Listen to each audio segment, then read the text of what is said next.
நெல்லையில் பிரசித்தி பெற்ற அருள்மிகு சுவாமி நெல்லையப்பர் அருள் தரும் காந்திமதி அம்பாள் திருக்கோவிலில் நடைபெற்ற மாசி மகா சிவராத்திரி விழாவை முன்னிட்டு திருக்கோயிலுக்கு வருகை தந்த ஆன்மீக பெரியவர்களுக்கும் அடியார் பெருமக்களுக்கும் திருக்கோவிலுக்கு சுவாமி தரிசனம் செய்ய வருகை தந்த பக்தர்கள் அனைவருக்கும் நெல்லை மத்திய மாவட்ட திமுக சார்பில் இன்று மாலை 6 மணி முதல் மறுநாள் காலை 6 மணி வரையிலும் காபி தேநீர் பனங்கற்கண்டு பால் மிளகு பால் குட்டே பிஸ்கட் ஆகியவை வழங்கப்பட்டது.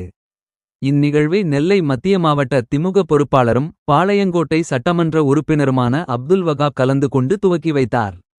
இதில் திருநெல்வேலி மாநகராட்சி துணை மேயர் KR ராஜு, அறங்காவலர் குழு தலைவர் செல்லையா, மாவட்ட துணைச் செயலாளர் SV சுரேஷ், மருத்துவர் அணி அமைப்பாளர்கள் டாக்டர் சங்கர், டாக்டர் ரவி ஆகியோர் கலந்து கொண்டு சிறப்பித்தனர். விழாவிற்கான ஏற்பாடுகளை நெல்லை பகுதி கழக முன்னாள் செயலாளரும் நெல்லை மாநகராட்சியின் 27வது வார்டு மாமன்ற உறுப்பினருமான உலகநாதன் சிறப்பாக செய்திருந்தார்.